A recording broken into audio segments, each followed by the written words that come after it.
Hi, my name is Freddy Savage, and today I'm going to read to you the Russian sleep experiments. Why? Well, this creepypasta is a favorite of mine and always has been a favorite of mine just for how utterly fucked up it is and how there's such a big plausibility of truth behind the entire thing. Because you never know, something like this very well could have happened or very well could still happen. Because without giving like too many spoilers away behind this story, if you're one of the very lucky few unaware of it, MK Ultra very much was a thing. You can't deny it. It happened. And this kind of just falls into the same sort of realm, if you will. So you better dim the lights for this one, because shit's about to get dark. I hope you're comfortable, because you're about to not be. This is Internet Campfire Stories. Alright, so before I dive into the story itself, I thought I might as well just give like a quick little overview behind the entire thing. So this is widely regarded as one of the most popular and widest spread creepypastas ever written. The Russian sleep experiment is notorious as much for the gruesome nature of its content as for its plausibility. To this day, a large portion of the articles written about the story are attempts to investigate its validity or to debunk it as a hoax, something that speaks not only to the story's effectiveness, but also to the deeper societal anxieties to which the story appeals to. Already kind of spooky though. For those who don't know, the Russian sleep experiment is supposedly a factual account of experimentation acted out on subjects by the Soviet government and military in the wake of World War II. The experiment, ostensibly meant to explore the effects of sleep deprivation on the human body, was also used to test a new gas that could keep people awake for days at a time. The report documents the degeneration of those experimented upon, individuals commonly referred to within the creepypasta community as the test subjects. The horrifying results of these experiments and the crazed, almost subhuman or demonic creatures it produces are often illustrated alongside the story, with one image in particular being representative of the entire myth. Creepy, ain't it? Alright, so with that out of the way, this is the Russian sleep experiment official story.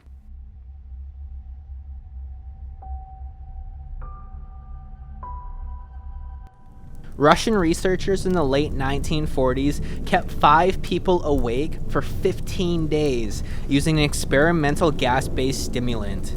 They were kept in a sealed environment to carefully monitor their oxygen intake so the gas didn't kill them, since it was toxic in high concentrations. This was before closed-circuit cameras, so they only had microphones and 5-inch thick glass porthole-sized windows into the chamber to monitor them. The chamber was stocked with books, cots to sleep on but no bedding. It had running water and a toilet, man, I would fucking hope, and enough dried food to last all 5 for over a month. The test subjects were political prisoners deemed enemies of the state during World War II. Everything was fine for the first 5 days. The subjects hardly even complained, having been falsely promised that they would be freed if they submitted to the test and did not sleep for 30 days. Their conversations and activities were monitored, and it was noted that they continued to talk about increasingly traumatic events inside their pasts. And the general tone of their conversations took on a much darker aspect after the 4-day mark. After 5 days, they started to complain about the circumstances and events that led them to where they were, and they started to demonstrate severe paranoia. They stopped talking to each other and began alternately whispering to the microphones and one-way mirrored portholes. Oddly, they all seemed to think that they could win the trust of the experimenters by turning over their comrades, the other subjects in captivity with them. At first, the researchers suspected this as an effect of the gas itself. After 9 days, the first of them started screaming. He ran the length of the chamber repeatedly, yelling at the top of his lungs for 3 hours straight. He continued attempting to scream, but was only able to produce occasional squeaks. Man, that must have been fucking painful. The researchers postulated that he had physically torn his vocal cords. The most surprising thing about this behavior is how the other captives reacted to it, or rather didn't react to it. They continued whispering to the microphones until the second of the captives started to scream. The two non-screaming captives took the books apart, they smeared page after page with their own feces, and pasted them calmly over the glass portholes. Ew, it's fucking gross. The screaming promptly stopped. So did the whispering to the microphones. After 3 more days passed, the researchers checked the microphones hourly to make sure that they were working, since they thought it was impossible that no sound was coming inside with the 5 people inside there. The oxygen consumption in the chamber indicated that all 5 must still be alive. In fact, it was the amount of oxygen that 5 people will consume at a very heavy level of strenuous exercise. On the morning of the 14th day, the researchers did something that they said that they would not do to get a reaction from the captives. They used the intercom inside the chamber, hoping to provoke any response from the captives they were afraid were either dead or vegetables. They went and announced, "We are now opening the chamber to test the microphone. Step away from the door and lie flat on the floor or you will be shot. Compliance will earn one of your immediate freedoms." To their surprise, they heard a single phrase in a calm voice response. "We no longer want to be freed." It's creepy, not calm. Debate broke out among the researchers and the military forces funding the research. Unable to provoke any more response using the intercom, it was finally decided to open the chamber at midnight on the 15th day. The chamber was flushed of the stimulant gas and filled with fresh air, and immediately, voices from the microphones began to object. 3 different voices began begging, as if pleading for the life of loved ones, to turn the gas back on. The chamber was opened, and soldiers were sent in to retrieve the test subjects. They began to scream louder than ever, and so did the soldiers when they saw what was inside. 4 of the 5 test subjects were still alive, although no one could rightly call the state of any of them alive. The food rations past day 5 had not been so much as touched. There were chunks of meat from the dead test subject's thighs and chest stuffed into the drain in the center of the chamber, blocking the drain and allowing 4 inches of water to accumulate on the floor. Yuck, that's like a kiddie pool of crazy right there. Precisely how much of the water on the floor was actually blood was never determined. All 4 surviving test subjects also had a large portion of muscle and skin torn away from their bodies. The destruction of flesh and exposed bone on their fingertips indicated that the wounds were inflicted by hand, not with teeth as the researchers initially thought. Closer examination of the position and angles of the wounds indicated that most, if not all of them, were self-inflicted. Bruh. The abdominal organs below the ribcage of all 4 test subjects had been removed. While the heart, lungs, and diaphragm remained in place, the skin and most of the muscles attached to the ribs have been ripped off, exposing the lungs through the ribcage. All the blood vessels and organs remained intact. They had just been taken out and laid on the floor, fanning out around the eviscerated but still living bodies of the subjects. The digestive tract of all 4 could be seen to be working, digesting food. It quickly became apparent that what they were digesting was their own flesh that they had ripped off and eaten over the course of days. Most of the soldiers were Russian special ops at the facility, but still, many refused to return to the chamber to remove the test subjects. I mean, that's pretty fair and understandable. I would stay the fuck out of there, honestly. I'd go home. I'd call in sick that day, call in short leave of absence, never come back. I wouldn't give a fuck. I'd find a new job. Fuck that shit. They continued to scream to be left in the chamber and alternately begged and demanded that the gas to be turned back on, lest they fell asleep. To everyone's surprise, the test subjects put up a fierce fight in the process of being removed from the chamber.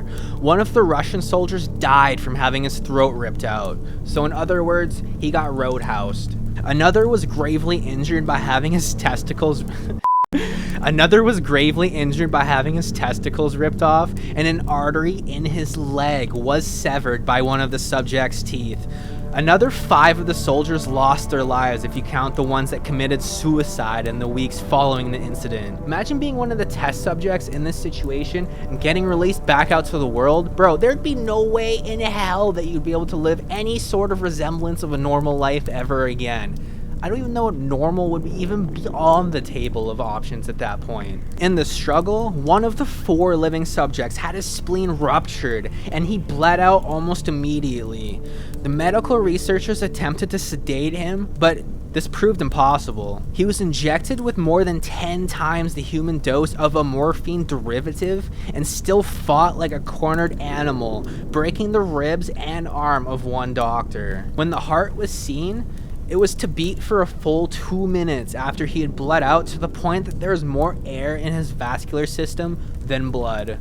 Even after it stopped, he continued to scream and flail for another 3 minutes, struggling to attack anyone in reach, and just responded the word "more" over and over, weaker and weaker, until he finally fell silent. Sounds like a bunch of zombies, dude.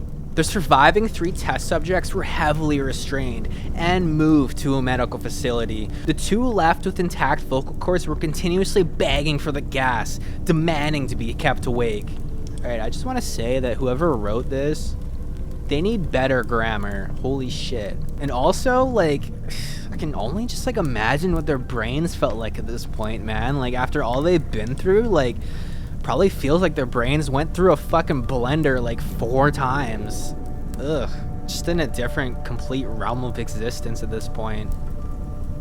The most injured of the 3 was taken to the only surgical operating room that the facility had. In the process of preparing the subject to have his organs placed back within his body, it was found that he was effectively immune to the sedative that they had given him to prepare him for the surgery.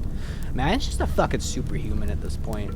He fought furiously against his restraints when the anesthetic gas was brought out to put him under.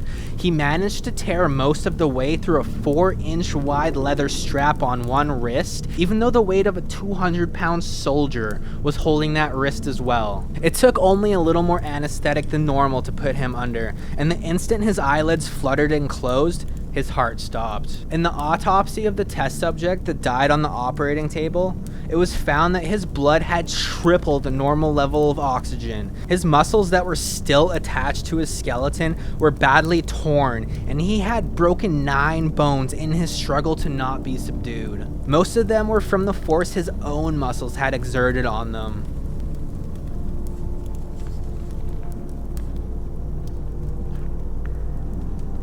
The second survivor had been the first of the group of 5 to start screaming. With his vocal cords destroyed, he was unable to beg or object to surgery, and he only reacted by shaking his head violently in disapproval when the anesthetic gas was brought near him. He nodded his head yes when someone suggested reluctantly that they try the surgery without anesthetic, and he did not react for the entire 6-hour procedure of replacing his abdominal organs and attempting to cover them with what remained of his skin. Dude just turned into like the biggest sadomasochist to ever live, if you consider this living. The surgeon presiding stated repeatedly that it should be medically possible for the patient to still be alive. One terrified nurse assisting the surgery stated that she had seen the patient's mouth curl into a smile several times whenever his eyes met her eyes.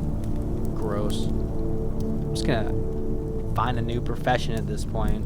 Nightmares for the rest of my life. When the surgery ended, the subject looked at the surgeon and began to wheeze loudly, attempting to talk while struggling. Assuming this must be something of drastic importance, the surgeon had a pen and pad fetched so the patient could write his passage. It was simple: keep cutting. I feel like this guy and Pinhead would probably make pretty good friends if we're being real. The other 2 test subjects were given the same surgery, both without anesthetic as well. Although they had to be injected with a paralytic for the duration of the operation. The surgeon found it impossible to perform the operation while the patients laughed continuously. Yo, if we're being real, these guys would probably make pretty good friends with the Joker as well. Once paralyzed, the subjects could only follow the attending researchers with their eyes. The paralytic cleared their system in an abnormally short period of time, and they were soon trying to escape their bonds. The moment they could speak, they were again asking for the stimulant gas. The researchers tried asking why they had injured themselves, why they had ripped out their own guts, and why they wanted to be given the gas again. Only one response was given: "I must remain awake." All three of the subjects' restraints were reinforced, and they were placed back into the chamber awaiting determination as to what should be done with them. The researchers, facing the wrath of their military benefactors for having failed their stated goals of their project, considered euthanizing the surviving subjects. Commanding officer, a former KGB agent, instead saw potential. Of course he did. And wanted to see what would happen if they were put back on the gas. The researchers strongly objected, but were overruled. I mean, given this time period and all the weird shit that was going on during that time period, I am not surprised.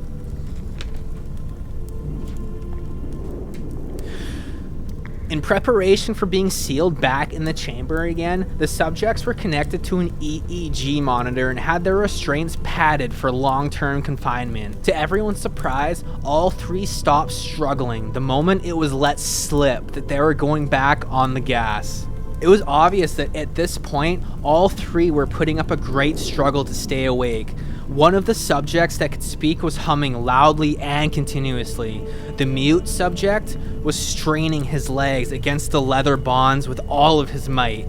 First left, then right, then left again for something to focus on. The remaining subject was holding his head off his pillow and blinking rapidly. Having been the first to be wired for EEG, most of the researchers were monitoring his brainwaves in surprise.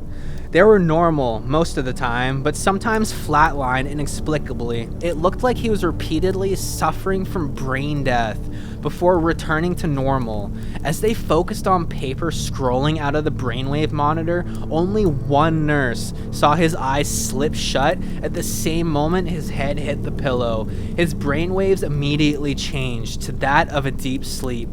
Then it flatlined for the last time as his heart simultaneously stopped. The only remaining subject that could speak started screaming to be sealed in. His brainwaves showed the same flat lines as one who had just died from falling asleep. The commander gave the order to seal the chamber with both of the subjects inside, as well as 3 researchers. One of the named 3 immediately drew his gun and shot the commander point blank between the eyes. Blam. Then turned the gun on the mute subject and blew his brains out as well. He pointed his gun at the remaining subject, still restrained to a bed, as the remaining members of the medical and research team fled the room. "I won't be locked in here with these things. Not with you," he screamed at the man strapped to the table. "What are you?" he demanded. "I must know." The subject smiled. "Have you forgotten so easily?" the subject asked. "We're you. We are the madness that lurks within all of you, begging to be freed every moment in your deepest animal mind. We are what you hide from in your beds every night. We are what you sedate into silence and paralysis when you go to the nocturnal haven where we cannot tread." The researcher paused, then aimed at the subject's heart and fired. The EEG flatlined as the subject weakly choked out, "So nearly free."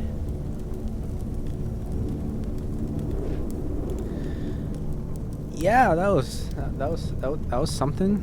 I have no words to that. I haven't read that in years. I think the last time I read this was like 4 or 5 years ago. And after that, I felt pretty dark and heavy afterwards. I felt like I needed to take a shower after I read it last. And honestly, after this time, I took a shower like an hour and a half ago. I think I'm going to go take another one to wash this story off of me. It's been good.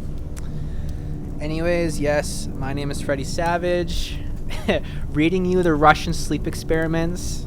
And yeah, I will catch you next time. I'm gonna go take a shower. Peace.